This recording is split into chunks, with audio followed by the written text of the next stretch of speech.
El universo es un lugar complejo y el razonamiento es lo mejor con lo que contamos para intentar entenderlo, descubrir misterios, tomar decisiones y resolver problemas. El propósito del curso es que obtengas herramientas para detectar errores en el pensamiento propio y el de otros, para acercarte más al conocimiento y el saber. Que tengas instrumentos mentales para resolver problemas y conflictos en el trabajo y en la convivencia, y también que desarrolles tu creatividad. Todo con el propósito de que te mejores a ti mismo y al mundo del que formas parte. Estrategias para pensar, un curso para razonar mejor y tomar decisiones creativas en equipo. Introducción. ¿Para qué pensar sobre pensar?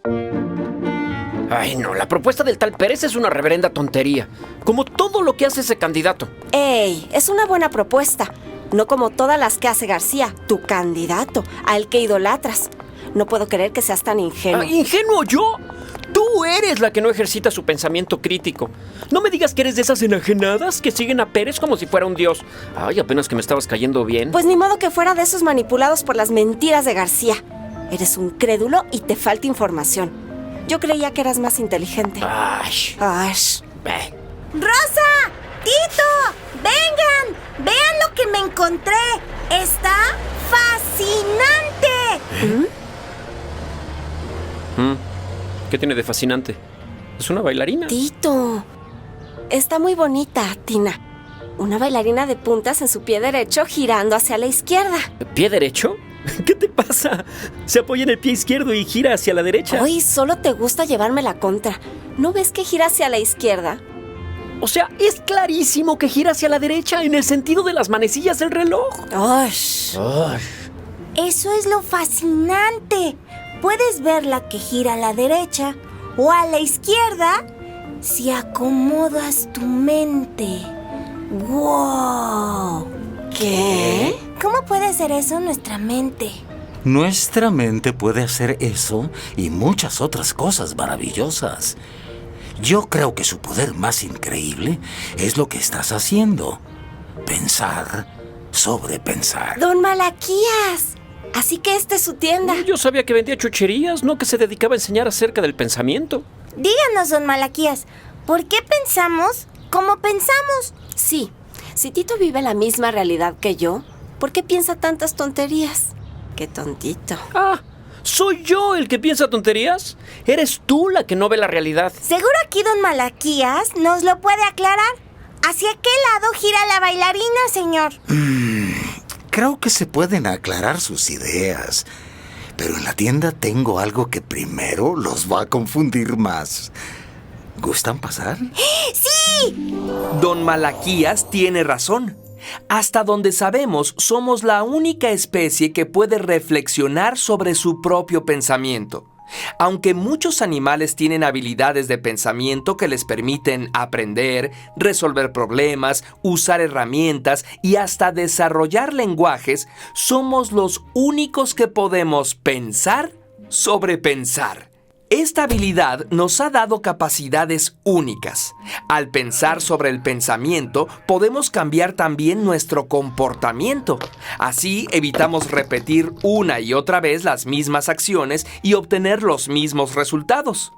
La reflexividad amplía el universo de lo posible. Pensar sobre pensar nos ha dado la literatura, el arte, la ciencia, la tecnología, la cultura y la filosofía. Incluso el humor. Nos reímos de un chiste o una situación nos parece graciosa cuando recibimos nueva información que nos hace reinterpretar la situación y nos damos cuenta de que lo que pensábamos no era lo que creíamos. Estaba un día el Tingo caminando por la calle cuando al pasar junto a un alto muro oye a mucha gente gritando: ¡13! ¡13! ¡13! El Tingo, curioso como es, ve que hay un agujero en el muro y se asoma. De repente, ¡auch! ¡Le pican el ojo! La gente grita: ¡14! ¡14! ¡14! La capacidad de pensar sobre el propio pensamiento está en todas las personas, pero no solemos ejercitarla lo suficiente. Es más fácil notar en qué se equivocan los demás que cambiar nuestro propio pensamiento. En el mundo, las personas necesitamos, además del pensamiento crítico, buscar conocimiento, evaluar posibilidades, hacer decisiones y tomar iniciativas. Por eso hemos diseñado este curso con humor y cuestionando nuestro pensamiento. Juntos vamos a aprender estrategias para pensar. ¿Entramos con Don Malaquías? Ay, ¿qué será eso que nos quiere mostrar y que nos va a confundir más? ¡Qué curiosidad! Por curiosos, no nos vaya a pasar como al Tingo en el chiste ese de 13, 13, 13. Ay, ¿cuál chiste? ¿No lo conoces? Estaba un día el Tingo caminando allí por... ¡Aquí está! El yoyo dorado de Samarcanda. ¡Ándale! ¿Y es mágico o qué? No, pero es muy bonito. ¡Qué lindo! ¿Me lo compras, Rosa? Ándale, mira. ¿Y eso? ¿Cómo nos va a servir para aclararnos la mente? ¿O confundirla? Ah, esa es la cuestión. Les regalo el yoyo si pueden adivinar cuánto vale la cuerda. Y les doy una pista gratis. Escuchen, el yoyo y la cuerda juntos cuestan 110 pesos. Si el yoyo vale 100 pesos más que la cuerda, ¿cuánto cuesta la cuerda? Hagamos una pausa. ¿Sabes la respuesta? No es un cálculo complicado. ¿Cuál es? Veamos si los muchachos obtuvieron el mismo resultado. ¡Ay, qué fácil! 110 menos 100 es 10. La cuerda vale 10 pesos. Un momento, esto es demasiado fácil. Sospecho que hay trampa. ¿Tú qué piensas? Si la cuerda valiera 10 y el yoyo vale 100 más, el yoyo valdría 110. Entonces, juntos valdrían 120. Significa que la cuerda debe valer menos. Sí, 5 pesos. El yoyo vale 100 más, 105 pesos. Y juntos dan 110 pesos. ¡La cuerda vale 5 pesos! Exacto. Tenga su regalo, señorita. ¡Yay! ¿Y a ustedes cómo les fue con la confusión? Ahora parece tan obvia la respuesta. Y antes parecía obvia la otra respuesta. ¿Por qué pensamos así? ¿Creen que sería útil pensar sobre pensar? Es importante desafiar nuestras certezas. No todo lo que creemos que sabemos es conocimiento. Como dice Edgar Morin, hay que aceptar que nos movemos en un océano de incertidumbre, navegando entre islas de certezas. Una persona que cree que ya sabe todas las respuestas, que ya tiene una opinión acerca de todo, tiene muy pocas posibilidades de avanzar en su conocimiento. El universo es un lugar complejo y el razonamiento es lo mejor con lo que contamos para intentar entenderlo, descubrir misterios, tomar decisiones y resolver problemas. El propósito del curso es que obtengas herramientas para detectar errores en el pensamiento propio y el de otros, para acercarte más al conocimiento y el saber. Que tengas instrumentos mentales para resolver problemas y conflictos en el trabajo y en la convivencia. Y también que desarrolles tu creatividad. Todo con el propósito de que te mejores a ti mismo y al mundo del que formas parte. Este curso está inspirado por las ideas sobre el pensamiento complejo de Edgar Morin y sus 7 saberes para la educación del futuro. Para saber cómo aprendemos, nos hemos basado en las ideas de Jean Piaget. Para entender y desactivar las trampas del pensamiento que nos inducen al error, hemos consultado al psicólogo ganador del Premio Nobel de Economía, Daniel Kahneman, y sus conceptos de pensar rápido, pensar despacio. También conocerás las estrategias para resolución de conflictos y amplificar la creatividad de Edward de Bono, autor del concepto de pensamiento lateral y sus 6 sombreros para pensar. Vamos a pensar sobre pensar. ¿Nos acompañas? Bueno, ¿y por qué vemos la silueta de dos maneras diferentes? Lo que pasa es que la imagen no nos ofrece ninguna pista de profundidad. O sea, no hay nada que indique qué partes del cuerpo pasan frente a otras. Pero si hubiera, aunque sea la mínima indicación... Pero ¿por qué yo lo vi girar hacia un lado y Tito hacia el otro? ¿Qué tenemos de diferente? No hay una explicación definitiva, pero todo indica que tiene que ver con tu experiencia previa, con la forma en la que has aprendido las cosas. ¿Y cómo aprendemos las cosas? Ese es el tema del siguiente capítulo. ¿Para qué pensar sobre pensar?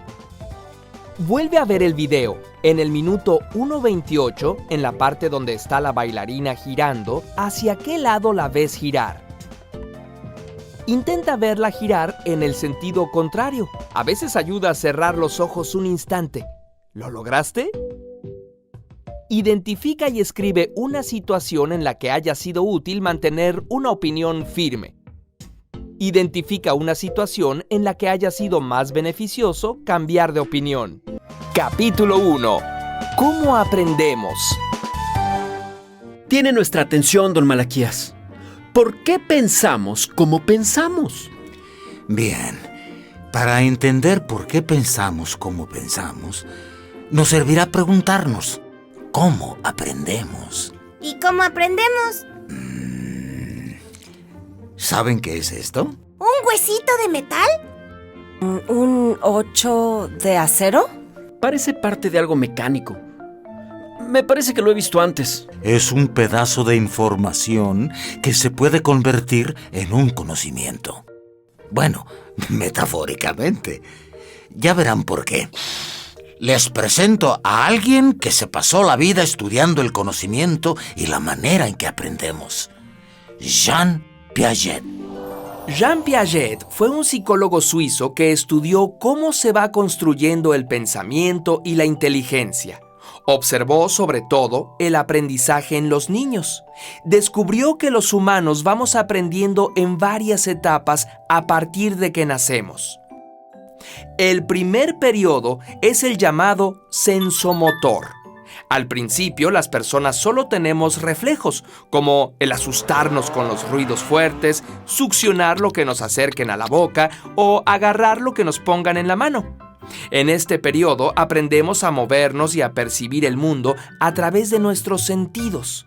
Combinando los movimientos, los sentidos y los reflejos, empezamos nuestros primeros aprendizajes, que son habilidades. Por ejemplo, si nos ponen algo en la mano, nos lo llevamos a la boca. Y si sabe bueno, tendemos a repetir esa acción. Se van creando esquemas o programas que repetimos. Empezamos a notar que hay causas y efectos. Empujar un objeto hace que se caiga. Estos esquemas serán la base de todo conocimiento que construyamos después. Inicialmente no nos damos cuenta de que las cosas siguen existiendo aunque salgan de nuestra vista, pero luego lo aprendemos. Se llama permanencia de los objetos. En este periodo somos completamente egocéntricos. Literalmente solo somos capaces de ver las cosas desde nuestro punto de vista. Así andamos más o menos hasta que cumplimos 2 años. El segundo periodo se llama preoperacional y dura hasta los 7 años. Ya sabemos caminar y manipular objetos con más precisión. Es un periodo en el que ya somos capaces de entender símbolos, señales que representan otras cosas, como las del lenguaje. Aprendemos a hablar. Al principio de esta etapa, aún no nos queda claro el principio de conservación. Si vaciamos el contenido de un vaso ancho a otro delgado y alto, estamos seguros de que el vaso alto tiene más líquido. Es un periodo de mucha curiosidad. A los 4 años nos la pasamos preguntando los porqués de todo. De los 7 a los 11 años estamos en el tercer periodo, el de las operaciones concretas. Aquí ya entendemos la conservación. Es la etapa en la que empezamos a pensar sobre nuestro pensamiento. Descubrimos la lógica y también nos damos cuenta de que nuestros pensamientos y sentimientos son diferentes a los demás. Se consolida lo que podemos llamar una teoría de la mente, la capacidad de suponer lo que otros perciben, saben y sienten. Esto nos permite ponernos en los zapatos de los demás. Desarrollamos el pensamiento inductivo, la idea de que si un fenómeno se repite siempre que se den las mismas condiciones, se puede pensar en reglas generales. Por ejemplo, cada vez que ha llovido, primero se nubló y hubo truenos. Por lo tanto, inducimos que las nubes y los truenos anticipan lluvia. En este momento es cuando se consolida el conocimiento, organizándolo en estructuras mentales ya con orden y jerarquías. Por ejemplo, entendemos que animales es una categoría que incluye perros, gatos y otros, y a su vez, perros incluye tanto a un chihuahua como a un gran danés. Estos esquemas van a ser muy importantes después. Recuérdalos. El cuarto periodo empieza a los 11 años más o menos. Se llama periodo de las operaciones formales. Surge el pensamiento deductivo. A partir de premisas generales podemos sacar conclusiones particulares. Por ejemplo, sabes que el Tingo solo tiene camisas blancas y rojas. Sabes que se puso una camisa y no se puso una blanca. Deduces entonces que se puso una camisa roja. Empezamos a usar el pensamiento abstracto. Por ejemplo, si escuchamos el dicho "el león no es como lo pintan", sabemos que no habla de leones ni de pintura, sino que es lenguaje figurado, y el dicho se aplica a situaciones donde la realidad no corresponde con la manera en que es relatada. En este periodo empezamos a hacernos preguntas filosóficas que van más allá de nuestra experiencia inmediata. ¿Y qué sigue después del cuarto periodo?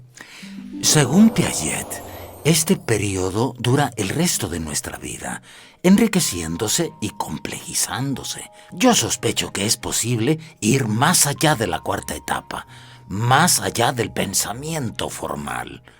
La complejización del pensamiento puede llevar a ampliar la comprensión y la conciencia.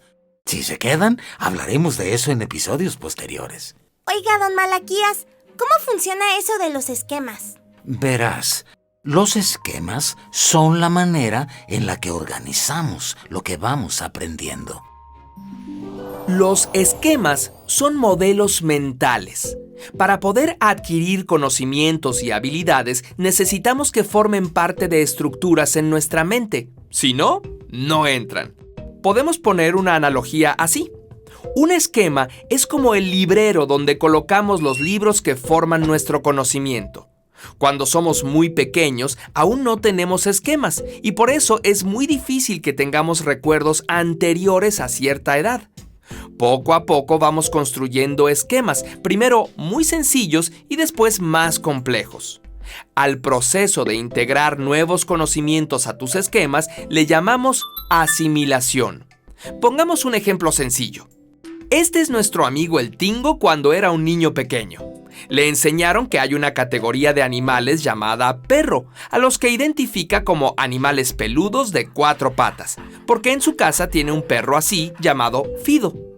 En su esquema de perro tiene el conocimiento Fido es un perro. Cada que conoce un perro nuevo obtiene un conocimiento. Júpiter es más grande, pero también es un perro. Pistacho es pequeño, pero encaja en la estructura. También es un perro.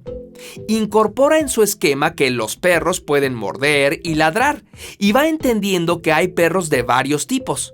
Así va asimilando conocimientos sobre los perros. Pero a veces algo no encaja en los esquemas. El Tingo conoció a Chano, un xoloescuincle. ¡Qué raro animal! ¡No tiene pelo! El Tingo entra en un desequilibrio. Acaba de conocer algo que no encaja en sus esquemas. Sus papás le dicen que también es un perro, que se llama xoloescuincle. Entonces, el tingo modifica su esquema para poder darle cabida al nuevo conocimiento y recuperar el equilibrio. A este proceso se le llama acomodación. Otro día, el tingo va al zoológico y se encuentra a un animal que coincide con lo que él conoce como perro, pero es un lobo. Lo quiere asimilar en su esquema, pero sus papás le explican que se trata de un animal diferente. Ahora, el tingo debe hacer un esquema nuevo para poder asimilar nuevos conocimientos. Esta es otra forma de acomodación. Cuando somos niños, nos es relativamente fácil crear y modificar nuestros esquemas. Esto tiene dos consecuencias. Por un lado, aprendemos muy fácil y rápido. Por ejemplo, nos es más sencillo aprender un idioma nuevo. Cada idioma tiene una diferente gramática, que es un esquema donde encaja el vocabulario. Pero por otro lado, es también fácil que creamos mentiras y fantasías. Cuando crecemos, es más difícil modificar los esquemas porque nos han sido útiles para tomar decisiones, pero al mismo tiempo, eso nos complica aprender cosas nuevas. Por ejemplo, cuando aprendemos un idioma nuevo, tendemos a aprender el vocabulario nuevo intentando usar la gramática del idioma que nos resulta más familiar. Estos marcos mentales prehechos son muy útiles. Por ejemplo, cada mañana cuando te vas a vestir, tienes varios miles de posibles combinaciones. No solo qué ponerte, sino en qué orden ponerte todas tus prendas. Si no tuvieras un esquema, podrías pasarte días decidiendo qué va primero y qué va después. Gracias a los esquemas, puedes vestirte en unos cuantos minutos. Y así con las miles de pequeñas decisiones que tienes que tomar cada día. Los esquemas nos permiten concentrarnos en la información pertinente e ignorar aquello que no nos sirve. El problema es que, si no somos conscientes de nuestros esquemas, podemos ignorar información importante para concentrarnos en los aspectos que confirman nuestras creencias e ideas preexistentes. Pueden contribuir a mantener estereotipos e incluso hacer difícil retener nueva información que no se ajuste a nuestras ideas establecidas del mundo. Cuando en la Edad Media algún viajero encontraba un animal nuevo, lo más probable es que lo describiera usando partes de animales que ya conocía. Decir que un rinoceronte es un caballo con un cuerno en la frente puede resultar gracioso. Pero hay otros prejuicios más graves. Cuando los españoles llegaron a América, su esquema mental en cuanto a la espiritualidad solo concebía dos posibilidades. Una creencia o es cristiana o es del diablo. Por lo tanto, no pudieron asimilar las formas de espiritualidad que encontraron ahí. Las prácticas de los indígenas tenían que ser diabólicas y, por tanto, destruidas. Hay estudios que han demostrado que no es posible aprender algo que no encaja con nuestros esquemas si no estamos dispuestos a modificarlos. Y la información no sirve de nada a menos que la integremos de alguna manera a nuestros esquemas. ¡La encontré! ¡Lo sabía! La pieza es un eslabón de una cadena de bicicleta. Así es. El eslabón por sí solo no tiene utilidad, pero cuando lo integramos al mecanismo, se vuelve indispensable. El trozo de información se convierte en conocimiento. Cuando un dato se integra y se relaciona con otros datos, juntos se convierten en información. Y si esa información tiene un sentido, un significado o una utilidad para ti, ahora le podemos llamar conocimiento. Y si ese conocimiento ayuda a mejorar tu vida y la de los demás, se va convirtiendo en sabiduría. Tina, cuidado con el manubrio. A la bicicleta, como a un esquema mental, se le pueden añadir mecanismos, cambiar piezas y es útil porque nos puede llevar lejos. Tiene esa flexibilidad.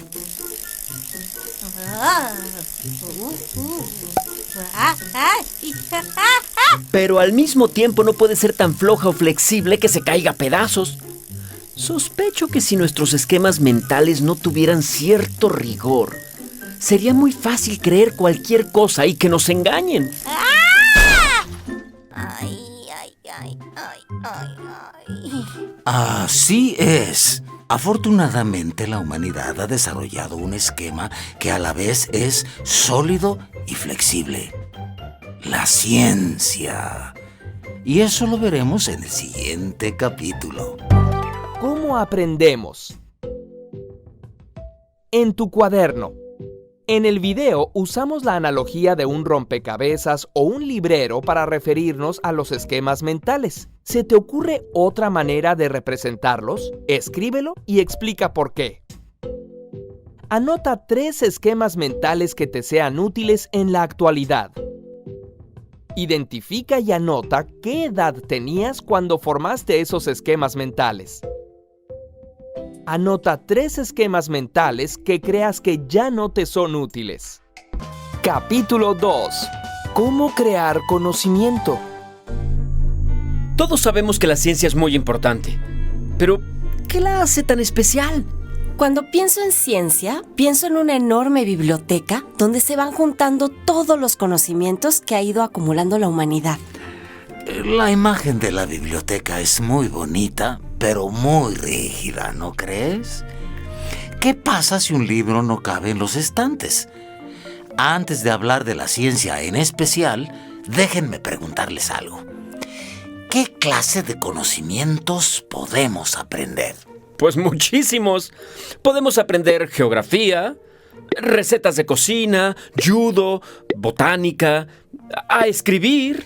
Y si tuviéramos que clasificarlos por la manera en cómo los manifestamos, ¿en qué categorías podríamos clasificarlos? Bueno, pues hay algunos conocimientos que podemos decir o escribir, como la definición de bicicleta o la clasificación de los seres vivos. Ese tipo de conocimiento se llama declarativo. Es la clase de conocimiento que podemos manifestar en un examen o escribiendo un ensayo. Y hay otras cosas que sabemos hacer. Por ejemplo, bailar, cocinar, andar en bicicleta. Ajá, ese tipo de conocimiento se llama procedimental. Son habilidades que se manifiestan con la práctica. Falta uno más. No sé si esto sea conocimiento, pero cuando era chiquita aprendí a no molestar a las arañas, porque una me picó. Así es. ¿Puedes pensar en otros conocimientos de ese tipo? Pues uno similar, pero al revés. Antes no me gustaba el brócoli. Hace un tiempo lo probé y ahora me encanta.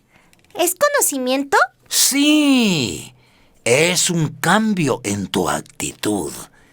Ese tipo de conocimiento se llama actitudinal. ¿Y qué tiene que ver con la ciencia? Si bien la ciencia ha generado muchos conocimientos declarativos, como los de la biblioteca de Rosa, y también requiere y posibilita habilidades, sería imposible sin la presencia de actitudes propicias al conocimiento. La ciencia es una forma de pensar y un método, y es precisamente ese método el que la hace tan especial. Las etapas básicas del método científico son observación, formulación de preguntas, formulación de hipótesis, experimentación, análisis e interpretación de datos y conclusiones. Todo empieza con la observación curiosa de la realidad. Miren qué pasa si pongo estos dos objetos en el agua. Primer paso, ¿qué observamos? El cubo de madera flotó y la bolita de plastilina se hundió. Segundo paso. Hacernos una pregunta. ¿Por qué la madera flotó y la plastilina se hundió? Tercer paso. Hipótesis, porque el cubo es más liviano y la plastilina más pesada. Cuarto paso, ¿qué experimento podemos hacer para probar esa hipótesis? ¡Ya sé! Este pedacito de plastilina es más ligero que el cubo de madera. Si la hipótesis de Tito es cierta, los dos tendrían que flotar. El experimento probó que la hipótesis estaba equivocada. Nueva hipótesis, nueva hipótesis. La flotabilidad no tiene que ver con el peso, sino con la densidad. O sea, con cuánta masa tiene un volumen determinado. Creo que la madera es menos densa que el agua y la plastilina más densa. ¿Cómo podemos probar esa hipótesis? Si hubiera una manera de que la plastilina ocupara más volumen manteniendo su peso. ¡Claro! Yo sé cómo hacerlo. Nuevo experimento. Si la nueva hipótesis es cierta, este objeto, aunque pesa lo mismo, ahora desplazará un volumen mayor de agua y no se hundirá. ¡Bien! ¡Sí flotó! ¡Felicidades! Llegamos a una conclusión. El empuje que experimenta un cuerpo hacia arriba depende del volumen del líquido que desaloja. Acaban de descubrir el principio de Arquímedes. Si tan solo Arquímedes no se les hubiera adelantado unos cuantos miles de años. Solo faltaría hacer mediciones y cálculos para expresarlo de manera matemática. Pero no se preocupen, Galileo también se les adelantó ya. Durante mucho tiempo, mucha gente ha basado sus conocimientos en creencias. Por ejemplo, la creencia de que nada más pesado que el agua podría flotar en ella. La gran aportación del pensamiento científico fue poner a prueba las creencias, es decir, contrastar nuestras ideas con la evidencia y llegar a conclusiones usando la lógica. Evidencia y lógica son las dos claves del pensamiento científico.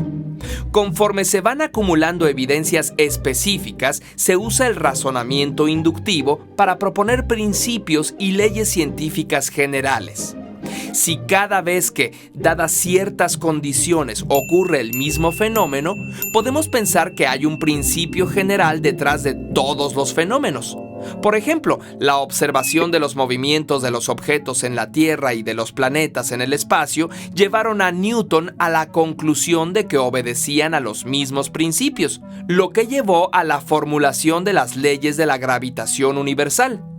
Muchas veces es posible articular los principios y las leyes en explicaciones completas de fenómenos.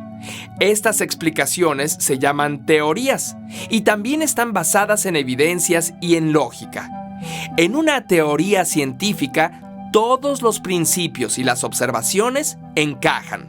Un ejemplo de teoría científica es la teoría de la deriva continental, que explica cómo los continentes no están fijos, sino que se han movido y se seguirán moviendo lentamente, lo que explica muchos fenómenos, como la presencia de fósiles similares en lugares muy lejanos o la formación de cordilleras. Otro ejemplo es la teoría de la gravitación universal, o la teoría de la evolución, que sirve como marco explicativo para muchos fenómenos biológicos.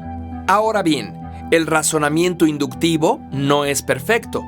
Aunque todos los patos que hayas visto sean blancos, eso no significa que no existan patos de otro color. De la misma manera, puede ser que surjan anomalías dentro de una teoría, evidencias de que las leyes generales pueden no aplicarse en todos los casos. La teoría de la deriva continental planteaba que el movimiento provenía de alguna fuerza externa, como las mareas. Observaciones posteriores demostraron que la fuerza provenía del interior de la Tierra y que el movimiento no solo era de los continentes, sino de las plataformas completas donde estos se asentaban. Ahora tenemos la teoría de la tectónica de placas, que tiene mayor poder explicativo que la anterior. De la misma manera, Einstein mostró que había escenarios donde las leyes de Newton no aplicarían como estaba previsto. Por ejemplo, en los casos donde el movimiento se aproximara a la velocidad de la luz. Las buenas teorías, además de dar explicaciones, son capaces de hacer predicciones. Einstein predijo que, debido a que la gravedad es la curvatura del espacio-tiempo provocada por la masa, una estrella se vería en un lugar diferente si su luz pasaba cerca del Sol. Durante un eclipse de 1919, la evidencia le dio la razón. La teoría de la relatividad general ahora incluía las leyes de Newton y todavía más. El filósofo y físico Thomas Kuhn propone que la ciencia no es la mera acumulación de conocimientos, sino que avanza así. Se establecen paradigmas que poco a poco son retados por nuevas evidencias hasta que es necesaria una revolución que cambia el paradigma. Bajo el nuevo paradigma se crean nuevos conocimientos, pero también habrá anomalías que los reten hasta producir una nueva revolución. Hasta ahora hemos hablado de los científicos profesionales, pero no hace falta que seas un científico para abordar la realidad y generar conocimiento con pensamiento científico, o sea, con actitudes científicas. Si se dieron cuenta, ustedes manifestaron 3 actitudes indispensables para poder producir conocimiento. En primer lugar, curiosidad. El deseo de hacerse preguntas respecto a la realidad. En segundo lugar, apertura. La capacidad de reconocer cuando tus hipótesis pueden estar equivocadas. Y en tercer lugar, escepticismo. Dudar de conocimientos o creencias que se presentan como verdaderos. No conformarse con la primera explicación. ¿Qué los escépticos no son los que no creen en nada? Escéptico viene del griego skeptomai, que significa buscar, seguir mirando. El verdadero escéptico no es el que no cree en nada, sino el que siempre busca encontrar lo verdadero. ¿Y cómo distinguir lo que es verdadero? Eso lo veremos en el próximo capítulo. ¿Cómo crear conocimiento? Piensa y escribe una pregunta que tengas sobre el mundo a tu alrededor. Por ejemplo, A. ¿Por qué la ropa esponjada es abrigadora? B. ¿Qué tanta presencia tienen las mujeres en las películas de superhéroes? Piensa por lo menos una hipótesis que responda a la pregunta. Por ejemplo, A. La ropa esponjada es más caliente que la que no está esponjada. B. Hombres y mujeres tienen igual presencia en las películas de superhéroes. Diseña un experimento que te permita probar si tu hipótesis fue verdadera. ¿Qué conclusiones obtuviste? ¿Es necesario formular una nueva hipótesis? Capítulo 3. ¿Cómo saber qué no es verdad? Según un estudio, las personas groseras son más inteligentes. Comer este alimento te dará un abdomen plano. La tierra es plana. Millonario comparte su fortuna. Haz clic aquí. ¡Ay! Es increíble que la gente sea tan ingenua para creer esas cosas. Es cierto. Pero también es cierto que todos somos susceptibles a caer en errores de la mente. Algunas personas no caemos tan fácil. Con mucha frecuencia saltamos a conclusiones equivocadas, creyendo que son completamente lógicas. ¿Recuerdas el ejemplo del yoyo y la cuerda? Es muy común sobreestimar nuestras capacidades. De hecho, se ha estudiado un efecto llamado el efecto Dunning-Kruger. Se ha demostrado que mientras menor sea el conocimiento que tenemos en un área, más tendemos a creer que sabemos mucho. Las personas que más conocimiento tienen son más conscientes de lo que ignoran. Además, tenemos una tendencia a responder rápido con la información que tenemos disponible. ¿Puede darnos un ejemplo? Hagamos este acertijo. En la superficie de este lago hay plantas acuáticas. Cada día la población de plantas se duplica. Le tomó a la planta 48 días cubrir la totalidad del lago.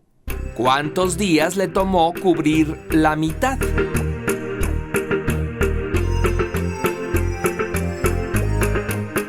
Hoy estuve a punto de decir que 24 días, la mitad del tiempo. Pues sí, es lógico que sean 24 porque... No, son 47 días. En el último día la planta, que ya había cubierto la mitad de la superficie, se duplica y cubre la totalidad del lago. Ok, ya me demostró que soy un tonto. ¿Ahora qué? No es que seas tonto. Todos podemos cometer ese error. El psicólogo Daniel Kahneman lo explica en su libro Pensar rápido o pensar despacio. Kahneman explica que al momento de resolver problemas o tomar decisiones, en nuestra mente operan dos sistemas. El sistema 1 tiene esquemas predefinidos de respuesta, por lo tanto, actúa muy rápido, se deja llevar por la intuición y funciona la mayor parte del tiempo. Por otro lado, está el sistema 2. Este es el que analiza las cosas cuidadosa y lentamente, pero es muy flojo, le cuesta trabajo ponerse en acción. Estos dos sistemas no son partes físicas del cerebro ni entes independientes, son solo representaciones de dos modos de enfrentarnos a las situaciones. Una manera sencilla de que distingas cómo actúan los dos sistemas es respondiendo a las siguientes dos preguntas. Primera pregunta: ¿cuánto es 2 por 4? La respuesta te vino a la mente muy rápido. Ese es tu sistema 1 en acción. Segunda pregunta: ¿cuánto es 14 por 37?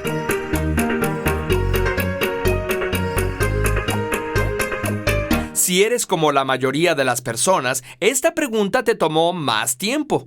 Incluso tuviste que tomarte un momento para decidir si la contestabas o no, o quizá ni la contestaste. Ese es el comportamiento del sistema 2. Pero si el sistema 1 se equivoca tan fácil, ¿por qué lo usamos? El recurrir al sistema 1 es conveniente porque es muy rápido y funciona la mayor parte de las veces. Imagina que eres un hombre primitivo explorando la llanura. Ves la huella de un depredador y oyes un ruido de pasos en la hierba. Inmediatamente formas en tu mente la idea de peligro y te pones a resguardo. Es más conveniente reaccionar rápido que estar en lo correcto. Si después te das cuenta de que las huellas eran viejas y que los pasos los hacía un animal inofensivo, no pasa nada. Pero si te hubieras detenido a pensar y resulta que sí había peligro, las consecuencias podrían ser fatales. La evolución favoreció nuestra facultad de reconocer patrones y reaccionar rápidamente. El problema es que, en efecto, nos puede llevar a conclusiones equivocadas, reforzando estereotipos y creencias equivocadas. Intentemos el siguiente ejercicio. Hay una ciudad con 100,000 personas que se dedican a muchas actividades diferentes y tienen diferentes modos de pensar. Escojamos a una persona al azar. Resulta que se llama Miguel. Esta es su descripción. Miguel tiene 28 años. Es muy estudioso, trabajador y siempre sacó buenas calificaciones. Es introvertido, soñador, imaginativo y prefiere las actividades tranquilas e individuales como leer y dibujar que las actividades ruidosas. Es meticuloso y ordenado. ¿Cuál de las siguientes afirmaciones es más probable? A. Miguel es cajero bancario. B. Miguel es cajero bancario y aficionado a los cómics. ¿Cuál escogiste? Probablemente tu sistema 1 se adelantó a pensar que la opción B. Pero si convenciste al sistema 2 de que se pusiera a trabajar, verás que la más probable es la opción A.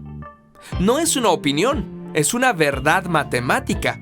Si este es el conjunto de cajeros bancarios en la ciudad y este el conjunto de aficionados a los cómics, la conjunción de ambos, cajero y aficionado a los cómics, necesariamente es menor o cuando mucho igual a cualquiera de los dos conjuntos.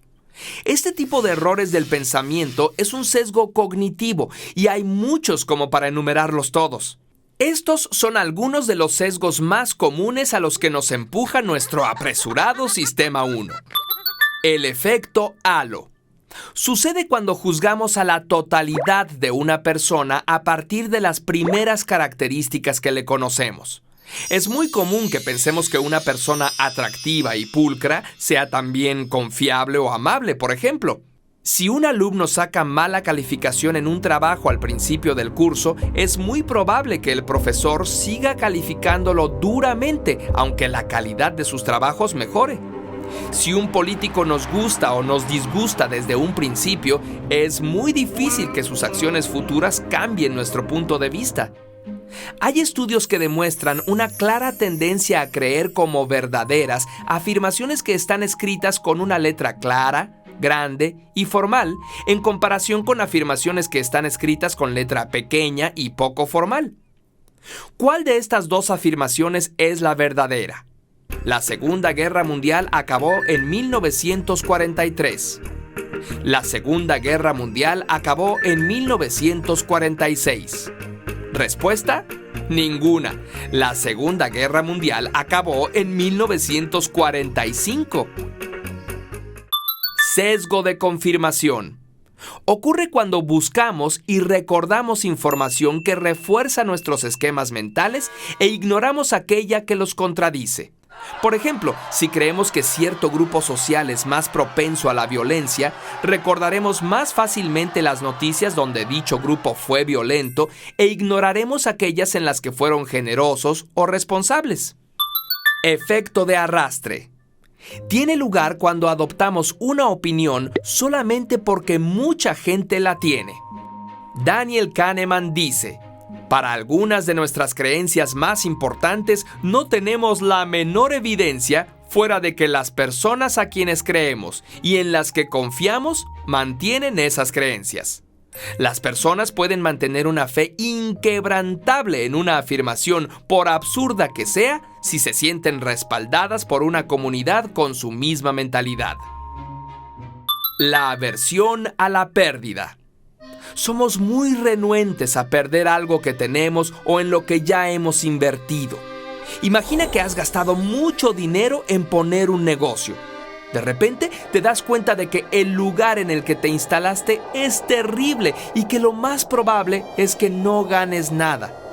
Aunque lo más conveniente sería dar por perdido lo que invertiste y así evitar perder más en el futuro, tu aversión a la pérdida probablemente te empuje a continuar con el negocio porque ya le invertiste mucho. Algo parecido pasa a veces en las relaciones de pareja. Una excepción curiosa sucede si simplemente cambiamos el lenguaje en el que se expresa una proposición. Piensa en las dos siguientes propuestas. A. ¿Aceptarías entrar a un juego donde tienes 90% de posibilidades de perder 50 pesos y 10% de posibilidades de ganar 950 pesos? B. ¿Comprarías un boleto de 50 pesos para una rifa de 10 boletos donde puedes ganar 1,000 pesos? ¿Cuál te parece mejor? ¿Ya te diste cuenta de que las dos propuestas son exactamente la misma? Aún así, la mayor parte de la gente prefiere la opción B. Si en vez de pérdida le llamamos comprar, costo, precio o inversión al gasto efectuado, de repente nos parece mucho más aceptable. Otros errores del pensamiento son las falacias lógicas. Por ejemplo, la afirmación del consecuente. Partiendo de una premisa verdadera, una deducción lógica sería así. 1. Todos los peces tienen branquias. 2. El lenguado es un pez. 3. Por lo tanto, el lenguado tiene branquias. Todo bien ahí, pero a veces cometemos el error de invertir las conclusiones. 1. Todos los peces tienen branquias. 2. Los pulpos tienen branquias. 3. Por lo tanto, los pulpos son peces. Lo cual es una conclusión equivocada. Causalidad falsa.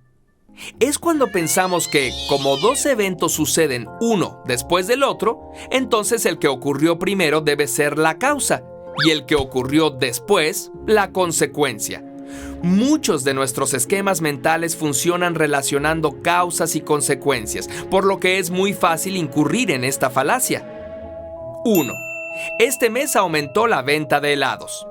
2. Este mes aumentaron los accidentes. 3.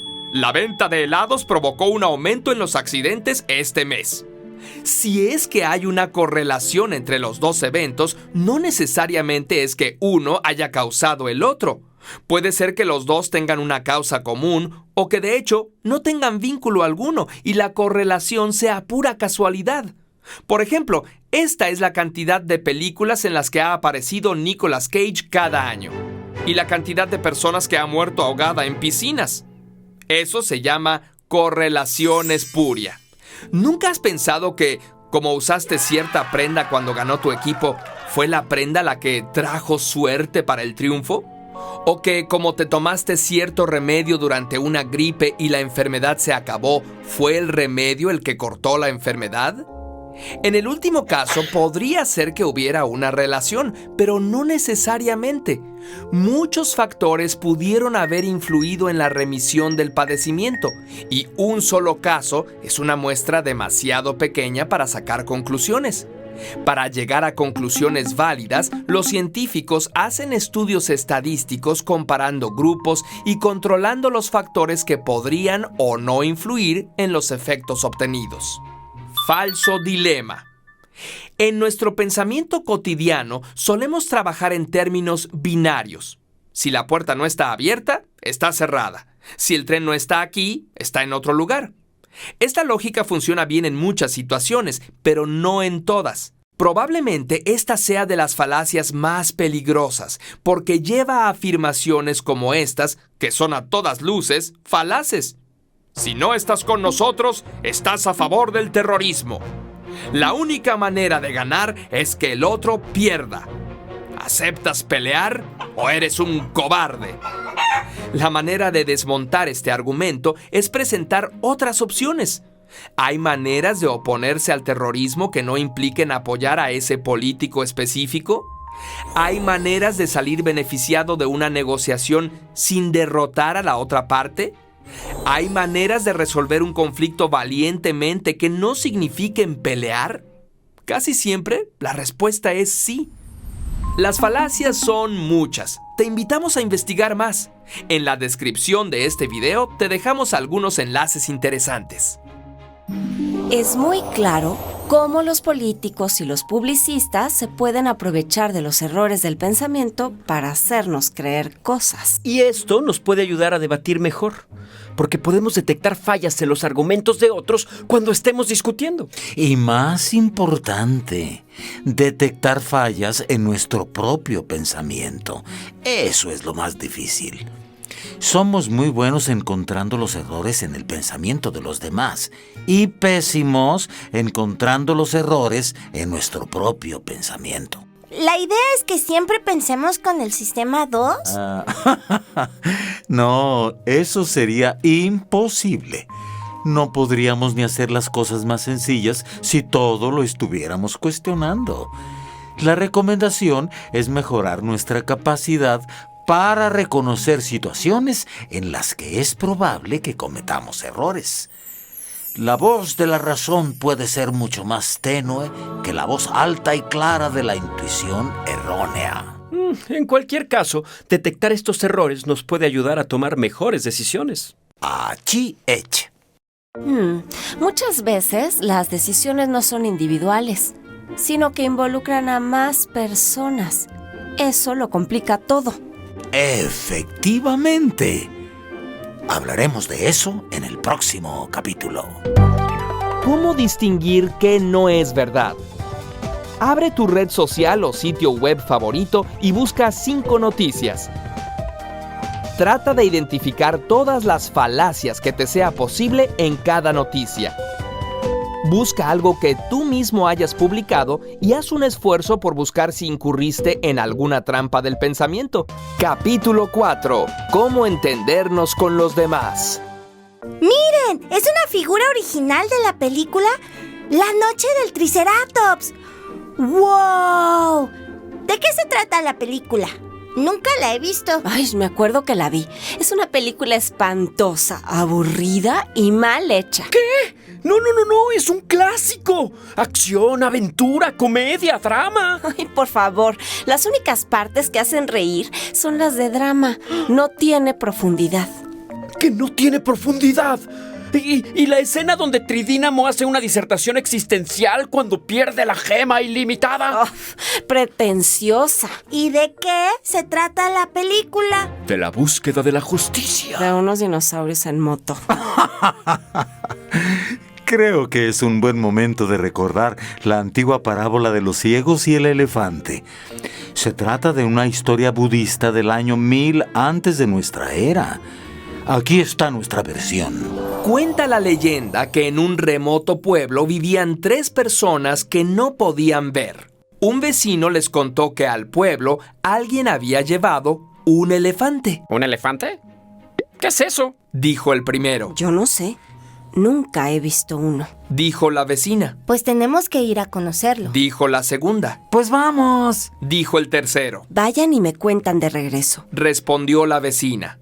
Cuando llegaron al pueblo, se dirigieron hacia donde les habían dicho que estaba el elefante. El primero se acercó por enfrente y tocó la trompa. La segunda se acercó por un costado y palpó una de las patas. El tercero se acercó por otro costado y tocó el tórax del animal. En silencio y pensativos, regresaron a su casa. Llegó la vecina y les preguntó. ¿Conocieron al elefante? ¿Cómo es? El primero respondió. Es muy fácil. El elefante es como una serpiente, pero muy arrugada. La segunda contestó. No, te equivocas. Sí es arrugado, pero es más bien como un pilar o una columna. El tercero intervino. Nada de eso. El elefante tiene arrugas. Sí, pero es como una pared muy alta. Yo lo toqué con mis manos y es como una serpiente. Pues obviamente no lo tocaste bien. Es como un pilar. ¡Par de tontos! ¿Cómo pueden confundir una pared con pilares o serpientes? ¿Serpiente? ¡Pared! Los invidentes levantaron sus bastones, listos para caerse a golpes, cuando... ¿Qué pasó? Ah, lo veremos más tarde. Pero por ahora díganme, ¿quién de los 3 tenía razón? Ninguno. Los 3. ¡Ay! Igualito que los del cuento. Vamos a pensarlo así. ¿Alguno de los 3 mentía en cuanto a la evidencia que encontraron? Pues no, pero la evidencia estaba incompleta. ¿Las conclusiones a las que llegaron se podría decir que eran ilógicas? No propiamente, solo que no tenían el panorama total.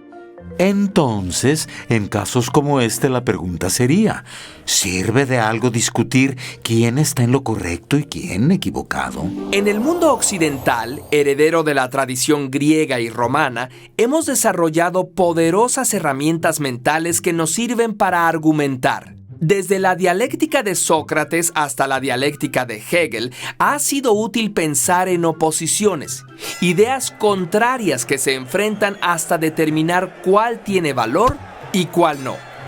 Este modo de pensar abarca desde la ciencia hasta los sistemas legales, donde es importante decidir si una persona es inocente o culpable para aplicarle o no un castigo.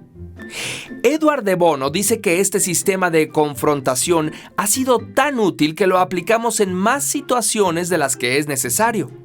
Ponemos demasiado énfasis en el conflicto y en determinar quién está bien y quién está mal. Por ejemplo, en el caso de un juicio legal, cada abogado utilizará todas las herramientas argumentativas a su favor para favorecer a su representado y atacar a su oponente, evitando mencionar toda evidencia o razonamiento que pudiera minar su argumento. El abogado queda envuelto en el juego del juicio, ganar o perder, y pierde de vista el propósito de lograr un bien mayor, un resultado que beneficie a la comunidad.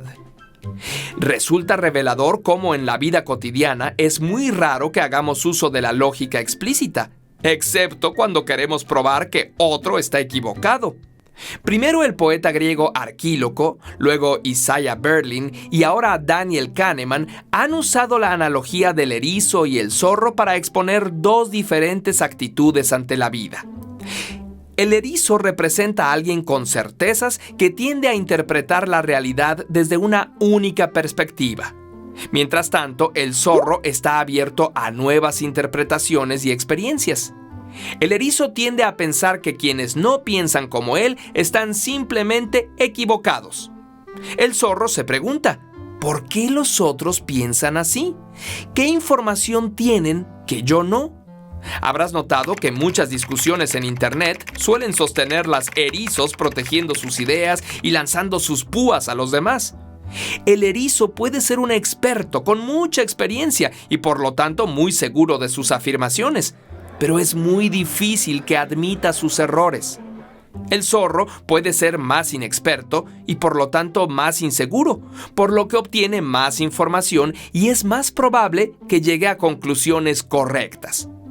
Como te imaginarás, los medios de comunicación suelen prestarle más atención a los erizos que a los zorros. Sus discusiones son más espectaculares y sensacionalistas. El conflicto es más atractivo para las masas que el intercambio de ideas.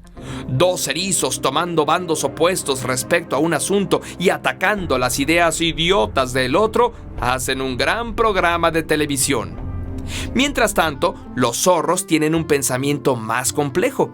Por ejemplo, no creen que un evento histórico tenga una causa única.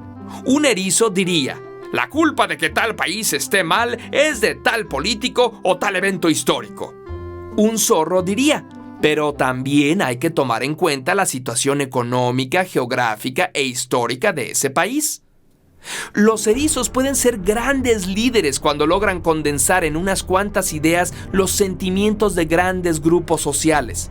Pero la simpleza de su pensamiento y la idea de poseer la verdad puede ser muy peligrosa. La ilusión de la certidumbre es causante de que existan tanto mártires y héroes como asesinos en masa y dictadores. Como herederos de la filosofía de Platón, estamos entrenados para pensar que detrás de los fenómenos cotidianos se oculta una verdad universal que debemos descubrir. Pero todo nos indica que a lo más que podemos aspirar es a encontrar verdades parciales y provisionales. Así ocurre con la ciencia, que se va corrigiendo a sí misma a lo largo de la historia. Quizá las únicas verdades universales sean las verdades matemáticas, e incluso en ellas existe el teorema de la incompletitud de Gödel, que demostró que toda teoría matemática consistente tendrá afirmaciones que no son demostrables. O sea, que la incertidumbre está presente en todo. Por eso, el filósofo y sociólogo Edgar Morin nos insta a aprender para la incertidumbre, que es algo en lo que ahondaremos en otro capítulo. Imaginen que son la vecina que nunca ha visto al elefante y después de haber oído las descripciones de los ciegos, llega alguien más y les pregunta: ¿cómo es un elefante? ¿Qué contestarían? Pues que quién sabe. Sí, los testimonios no son muy confiables, que digamos. ¡Excelente respuesta! A esa actitud los griegos le llamaban epogé, suspensión del juicio. Es decir, me doy cuenta de que he recibido datos, pero no saltaré a conclusiones ni daré respuestas inmediatas. Esperaré hasta tener más información. Pues el epogé no es muy común en las discusiones en Internet, por lo que veo. Siempre es preferible tomar decisiones con la mejor información a nuestro alcance. Estamos acostumbrados a la lógica del ser, compartimentalizada, a la que De Bono llama lógica de roca. En ella a todo es o no es. Esta piedra solo puede estar en un compartimento o en otro. ¿Lo que dices es cierto o es falso? ¿Lo que estudias pertenece a una disciplina o a otra? ¿Tomar cierta decisión está bien o está mal? ¿Qué piensan ustedes? ¿Podemos pensar de otra manera? Pues sería deseable poder considerar varias alternativas al mismo tiempo. Y tener un modo de pensar más flexible. A ese modo, De Bono le llama lógica de agua. No está basada en el ser, sino en el devenir. Podemos hacer una exploración de varias ideas de manera paralela y ver a dónde nos llevan. Los puntos por los que fluimos no son definitivos, sino que nos dirigen a otro lugar. ¿Y el elefante? ¿Qué pasó con la vecina? El elefante, los bastonazos. En la historia original, ahí acaba el cuento. Pero a mí me gusta imaginar que termina así. Cuando estaban a punto de darse de bastonazos, la vecina intervino. Momento. ¿Por qué no me llevan a conocer al elefante? ¡Perfecto! Contestó uno. Así te darás cuenta que es una enorme serpiente. Dijo la segunda. ¡Muro! Dijo el tercero. Cuando llegaron ahí, la vecina pudo por fin saber cómo era el elefante. Pero, cómo hacer para que sus 3 amigos también lo supieran. Lo que hizo fue pedirle a cada uno que se colocara en la parte que ya habían tocado. Luego les pidió que se movieran y tocaran otra parte, viendo la perspectiva de su compañero. Luego otra parte y otra. Al final, los 3 tuvieron una perspectiva mucho más compleja de lo que era un elefante. Es un animal grande como una pared, Con 4 patas como pilares. Con una trompa como serpiente. con cola delgada Con colmillos. Y muy arrugado. Concluyeron los 3. En eso, llegó el dueño del elefante. ¡Hey! ¿Quieren subir a dar un paseo? Los 3 subieron al elefante y pudieron conocer una perspectiva más. Pensar inteligentemente no se trata solo de encontrar y evitar los errores, sino de usar nuestra mente para explorar. Y eso es lo que vamos a ver en el siguiente capítulo. Pero antes, ¿qué tal si vemos La noche del Triceratops? Bueno, está bien. ¡Voy a hacer palomitas! ¿Cómo entendernos con los demás? ¿Puedes identificar algún asunto público o familiar donde se aplique la parábola del elefante? Escríbelo en tu cuaderno. ¿Cómo se podría resolver ese asunto si las diferentes partes pudieran ver el punto de vista de los demás? Capítulo 5. ¿Cómo tomar mejores decisiones? ¿Cuándo lo volveremos a ver, mamá? Cuando volvamos a tener problemas con los Tirano-Bikers, hijo. Quizás jamás. ¿Sabes qué, Rosa? Es cierto. Las partes dramáticas sí están pretenciosas. Bueno, y yo debo admitir que las escenas de acción sí están entretenidas. ¿Viste cuando pelearon usando una escalera? Está súper emocionante. Aunque no me gusta que en este tipo de películas todas las decisiones las toma el protagonista, sin tomar en cuenta a los demás ni explicar nada. Cierto, siempre es. No hay tiempo para explicar. Súbete. O, confía en mí. Sé exactamente lo que hago. Es que así es más dramático. Hacen parecer que las decisiones son muy fáciles y que lo único que hace falta es determinación. Es posible que a veces haya que tomar decisiones rápidas, pero en la vida real normalmente hay que considerar más información, posibilidades, y es necesario involucrar a más personas y sus puntos de vista. Uy, como cuando vamos a decidir a dónde va a ir la familia de vacaciones. Uf, o las juntas en la oficina para tomar cualquier decisión. Son horas de discusión y al final muchos quedan descontentos. ¿Habrá una manera de tomar decisiones de manera más eficiente? Porque en cada decisión hay que tomar en cuenta emociones, datos, argumentos en favor y en contra de todos los involucrados. Y a veces no hay tiempo. El psicólogo Edward de Bono propone un método llamado 6 sombreros para pensar. Vamos a conocerlo. En cualquier toma de decisiones están involucradas emociones como miedos y esperanzas, también información, argumentación e ideas. Normalmente cuando intentamos resolver problemas decidiendo por nuestra cuenta o discutiendo con otros, todos estos modos de pensar, emocionales, analíticos, creativos, etc., están mezclados. 6 sombreros para pensar es un método que propone que conscientemente distingamos y le dediquemos un momento a cada una de estas modalidades de pensamiento. Se puede usar individualmente o para tomar decisiones en equipo.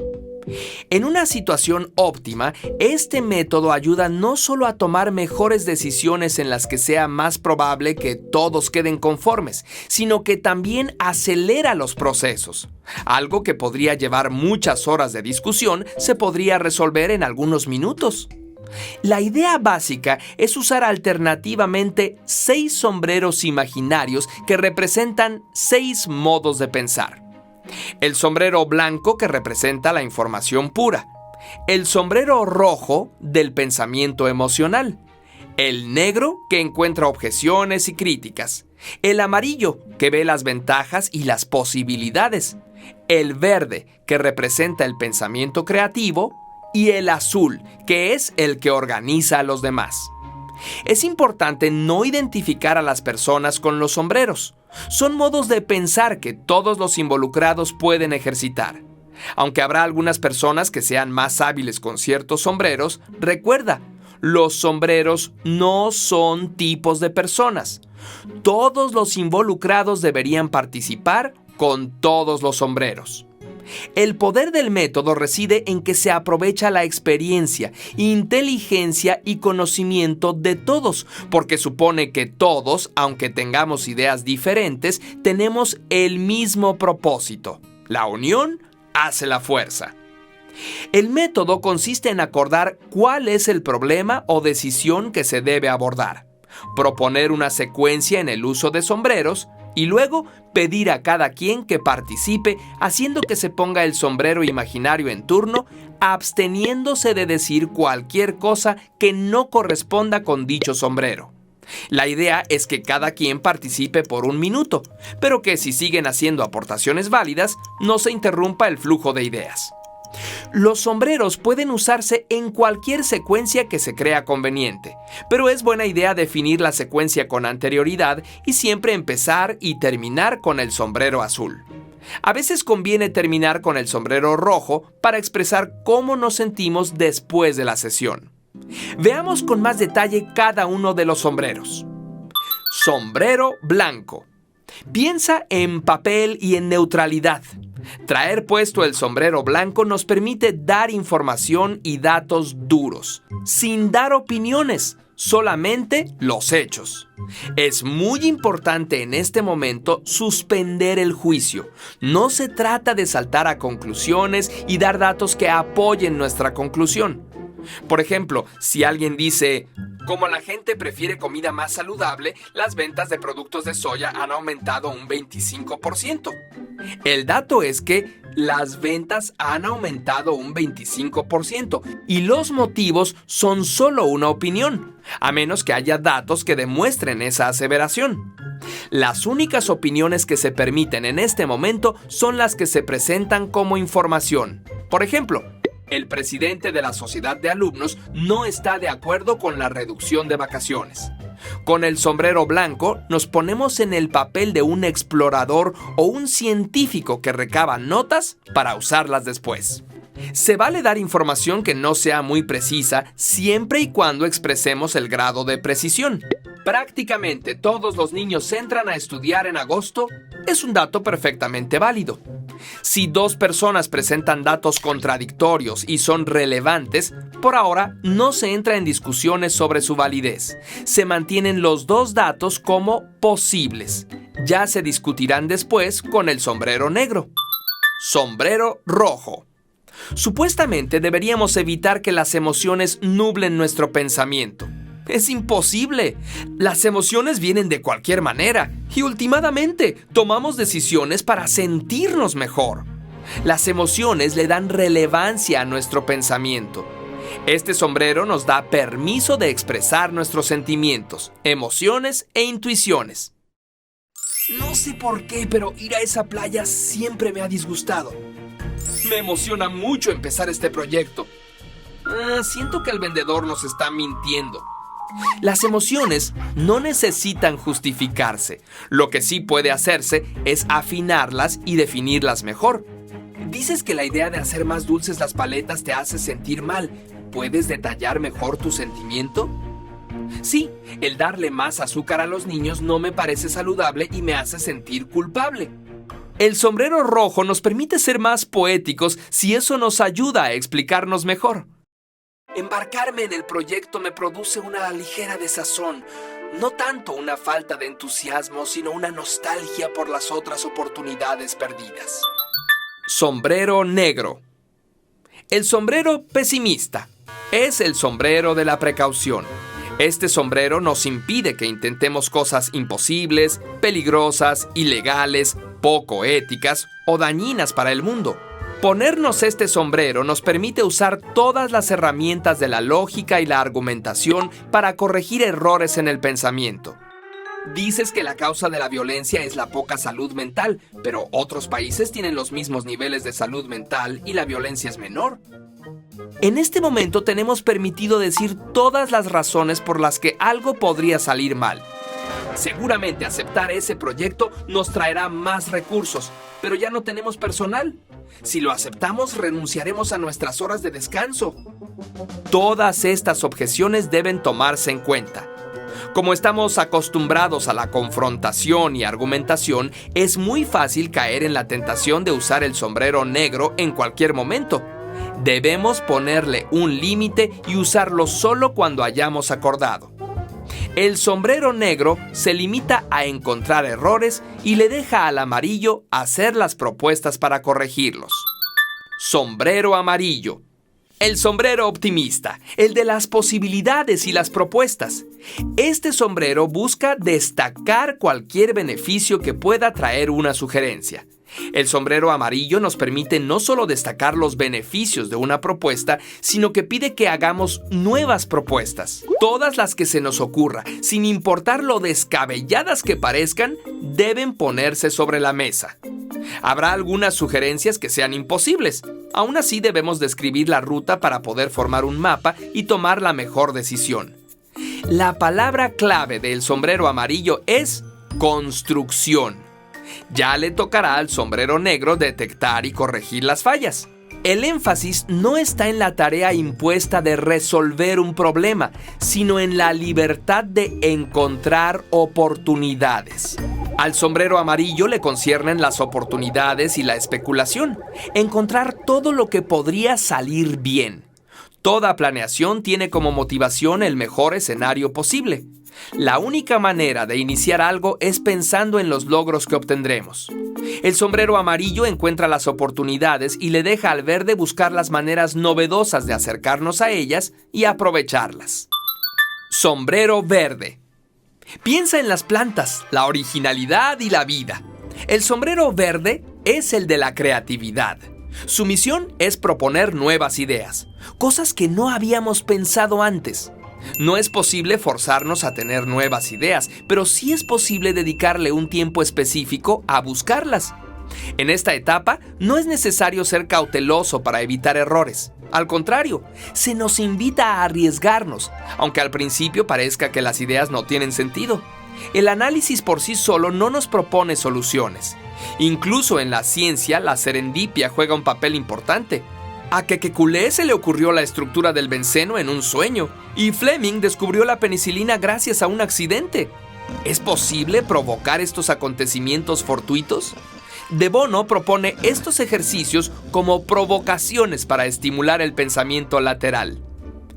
Palabra al azar. Al asunto que estás tratando, adjúntale una palabra que hayas elegido al azar de un diccionario. Por ejemplo, ¿quieres ideas sobre cómo mejorar el aparato de televisión? Y en el diccionario aparece la palabra queso. Hay queso que tiene agujeros. ¿Serviría de algo ponerle agujeros a la pantalla?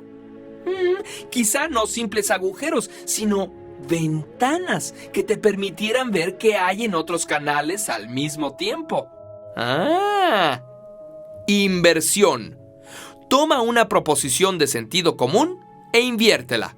Por ejemplo, los clientes les pagan a las tiendas. Se invierte. Las tiendas le pagan a los clientes. En un principio suena absurdo, pero ¿qué tal si las tiendas les pagaran una pequeña cantidad a los clientes cada que compraran? Eso los haría compradores más fieles. Y ahora tienes la idea de los monederos electrónicos.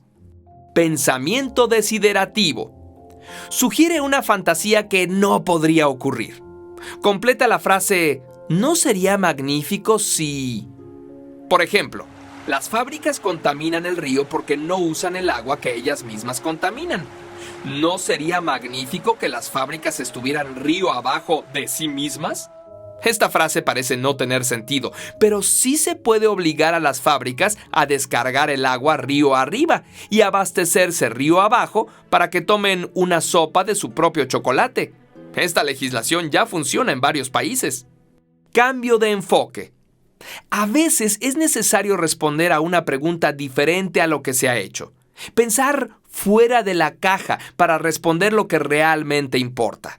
Por ejemplo, me preguntaste cómo hacer más barato el viaje de los camiones de mercancía. Te respondo, Es más barato enviar la mercancía por tren. Las provocaciones pueden ser muchas. Lo importante aquí es el movimiento, a dónde nos llevan. En el pensamiento creativo no hay una solución única como en matemáticas. Por eso es necesario que no nos quedemos con la primera solución posible, que casi nunca es la mejor, sino seguir explorando. La calidad de las decisiones que tomemos depende de la calidad de las alternativas que propongamos. Cuando las propuestas son muy locas o irrealizables, es posible ponerles restricciones que ayuden a hacerlas más factibles. Sombrero azul. Este sombrero es el que organiza todo. Con este sombrero, al principio hablamos del propósito de la reunión y nos ponemos de acuerdo en los pasos a seguir en esta. Es el que llama al orden para pedir que se piense con determinado sombrero. Por ejemplo, eso es muy interesante, pero todavía no llegamos al sombrero negro. O, ¿crees que podrías usar el sombrero amarillo para evaluar la propuesta de tu compañero? Necesitamos pensar más con el sombrero blanco antes de avanzar. También es el que hace el resumen de la reunión y de sus logros y da conclusiones. ¿Podemos ponernos el sombrero rojo y expresar qué tan satisfechos estamos? Normalmente le corresponde a una persona traerlo puesto permanentemente, pero nada impide que el sombrero azul sea tarea de todos los involucrados. ¿No es esto demasiado complicado? No todas las decisiones requieren que usemos el método de los sombreros. Pero si la decisión tiene mucho en juego o involucra a varias personas, este método ha probado ser mucho más rápido y efectivo que no usarlo. Pues yo ya tengo hambre. ¿Pedimos algo de comer? Ay, ¿qué tal sushi? No, pizza. Ay, yo quisiera otra cosa, pero no sé qué. Me pongo el sombrero azul y los invito a tomar una decisión que nos convenza a todos. ¿Cómo tomar decisiones? Identifica un problema en tu trabajo o en tu familia en el que podrías aplicar el método de los sombreros. Propon a tus compañeros o familiares intentar resolverlo usando ese método. Asegúrate de incluir algunas técnicas del sombrero verde. Escribe una página donde describas los resultados observados. Capítulo 6. Cómo pensar para cambiar el mundo. Nos quedó exquisito el espagueti. ¿Y el agua de limón que hice yo? Deliciosa. Guarden espacio para el postre. Siempre hay espacio para el postre. Miren las noticias. Cambio climático, desigualdad, violencia. A veces pienso que no vale la pena nada si el mundo no cambia. ¿Qué caso tiene aprender para el futuro si ni siquiera sabemos si el mundo tiene futuro? Sí, las cosas pintan difíciles. Complejas, diría yo. Y para vivir en un mundo complejo, es importante tener un pensamiento complejo, como el que ustedes están aprendiendo. Así como hay dificultades, también hay esperanzas. La UNESCO publicó un libro llamado 7 saberes para la educación del futuro. En él se dice que si queremos que la Tierra pueda satisfacer las necesidades de los seres humanos que la habitan, entonces la sociedad humana deberá transformarse. Le pidieron a Edgar Morin que describiera cuáles son los saberes necesarios para transformar la sociedad. Estos son los saberes que Edgar Morin propone para transformar a profundidad el conocimiento humano. 1. Las cegueras del conocimiento. Es necesario que sepamos que nuestro pensamiento es susceptible de incurrir en errores y hundirse en la ilusión. Los errores del pensamiento nos pueden llevar a proyectar en los demás las causas de los males que nosotros mismos hemos provocado, lo cual causa enfrentamientos injustificados. Para evitar las falacias, los engaños y los autoengaños, es necesario aprender sobre cómo aprendemos, pensar sobre cómo pensamos. Esto desde lo biológico y neurológico hasta lo filosófico. Es necesario darnos cuenta de que el conocimiento no es un reflejo fiel de la realidad, sino una aproximación. Ninguna creencia, ideología o teoría tiene el dominio total de la verdad. 2. El conocimiento pertinente. Por razones prácticas e históricas, hemos fragmentado el conocimiento en compartimentos separados y estudiamos segmentos de la realidad como si fueran sistemas cerrados. Pero la realidad es compleja y ningún sistema está realmente cerrado. Todo interactúa con todo, especialmente en los sistemas autoorganizados como los ecológicos y sociales, donde las relaciones entre los diferentes elementos forman redes y se retroalimentan a través de bucles y rizomas. Es imposible aislar causas y efectos de manera lineal. Por lo tanto, es vital evitar la fragmentación y compartimentalización del conocimiento en disciplinas. Busquemos la transdisciplinariedad. 3. La condición humana. Comprender que el ser humano es a la vez físico, biológico, psíquico, cultural, social e histórico. ¿Cómo nos situamos en el universo? No nos podemos concebir aislados del cosmos del que formamos parte, de la vida de la que formamos parte, de la sociedad de la que formamos parte. Somos fruto de millones de años de la autoorganización de los átomos y las moléculas. No hay cultura sin un cerebro biológico, y el cerebro no tendría mente si no hubiera cultura. Igualmente, los individuos surgimos a partir de una especie y solo hay especie debido a los individuos, que a su vez forman la sociedad. Se necesita hacer notar la unión indisoluble entre la unidad y la diversidad de todo lo que es humano. Debemos velar porque la idea de unidad de la especie humana no borre la de su diversidad, y que la de su diversidad no borre la de la unidad. 4. La identidad terrenal. El mundo se vuelve cada vez más un todo. Desde el siglo XVI se volvieron interdependientes todas las partes del mundo. Ahora las tecnologías de la comunicación han conectado cada rincón del planeta.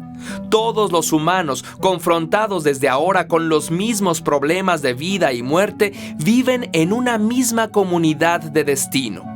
Además, es indispensable la conciencia ecológica. Cohabitamos con todos los seres vivos en esta tierra y dependemos de ellos para nuestra supervivencia. Es necesario abandonar la idea del dominio sobre la naturaleza y aspirar a una relación de convivencia con ella. La incertidumbre. No se puede predecir el futuro. Los metarrelatos que pretenden asegurar el destino inevitable de la humanidad están equivocados. La educación debería comprender la enseñanza de las incertidumbres que han aparecido en las ciencias físicas, cuántica, termodinámica, cosmología, en las ciencias de la evolución biológica y en las ciencias históricas. Se tendrían que enseñar principios de estrategia que permitan afrontar los riesgos, lo inesperado, lo incierto y modificar su desarrollo en virtud de las informaciones adquiridas en el camino. Es necesario aprender a navegar en un océano de incertidumbres a través de archipiélagos de certeza. 6. La comprensión. La incomprensión es responsable de incontables barbaries. Entre los humanos, tanto cercanos como extraños, tanto en grupos como en individuos, es vital estudiar y aprender la comprensión mutua. Tenemos que entender no solo los síntomas, sino las causas de los racismos, sexismos, las xenofobias y los desprecios. No nos entendemos porque hay diferencias en los significados, en los ritos, en los valores y hasta en las estructuras mentales entre una cultura y otra, entre un individuo y otro. Los antídotos contra la incomprensión son el bien pensar, o sea, entender las condiciones objetivas y subjetivas donde se da el pensamiento del otro, evitando dogmas y errores del pensamiento, y la introspección, la práctica de examinarse críticamente a sí mismo. Entendernos unos a otros sentaría una de las bases más seguras para la educación por la paz, a la cual estamos ligados por esencia y vocación. 7. La ética del género humano. La ética no se podría enseñar con lecciones de moral. Debe formarse en las mentes a partir de la conciencia de que el humano es al mismo tiempo individuo, parte de una sociedad, parte de una especie. Llevamos en cada uno de nosotros esta triple realidad. Todo desarrollo verdaderamente humano debe comprender el desarrollo conjunto de las autonomías individuales, de las participaciones comunitarias y la conciencia de pertenecer a la especie humana. Ah, ¿cómo van esos trastes? Nomás los oigo platicar. Después de oír lo que nos dijo sobre los 7 saberes, nos pusimos a pensar en voz alta. Nos dimos cuenta de que no está tan fácil mejorar el mundo. Hacen falta muchos cambios. Parecen muchos. Y sin duda es una transformación que llevará mucho trabajo. Pero ustedes ya están dando los primeros pasos, aprendiendo nuevas estrategias para pensar. Tito y yo ya estuvimos hablando acerca de cómo considerar los puntos de vista del otro respecto a la política. Creemos que la manera de discutir que teníamos realmente no iba a cambiar el modo de pensar del otro. Solo reforzaba nuestro propio punto de vista. Nos dimos cuenta de que, aunque nos caiga bien un político, podemos criticarlo. Y aunque nos caiga mal, podemos reconocer sus aportaciones. Y aún mejor, pensamos que en vez de pelear entre nosotros, sería mejor ponernos de acuerdo para exigirle a esos políticos que lo que hagan, lo hagan por el bien de la sociedad, atendiendo al conocimiento y razonando con lógica y con creatividad. Y todavía más, creemos que no solo se trata de exigirles, sino de organizarnos entre nosotros para mejorar el mundo con o sin su ayuda. Ya estamos viendo algunas organizaciones a las que nos podemos unir para aprender y aportar nuestros recientes conocimientos. Mientras ustedes lavaban los platos, yo arreglé la bicicleta. Bueno, arreglamos. ¿Podemos salir a dar la vuelta? Sí, vamos. Vamos, pues. Ándeles, pues, antes de que oscurezca.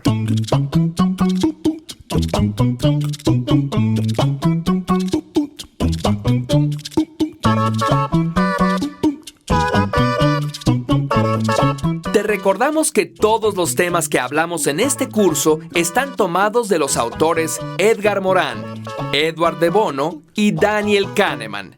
Si alguno de ellos te interesó, te invitamos a conocer más de su obra. Te dejamos los links en la descripción del video. Te deseamos mucho éxito en tu camino por desarrollar tus estrategias para pensar y hacer crecer tu despierta mente. ¿Cómo pensar para cambiar el mundo? Identifica un problema en tu trabajo, tu comunidad o tu país donde crees que se podría aplicar el pensamiento complejo. Describe una manera en la que podrías organizarte con otros para resolver o por lo menos entender mejor ese problema. Ponlo en práctica y registra qué resultados vas obteniendo.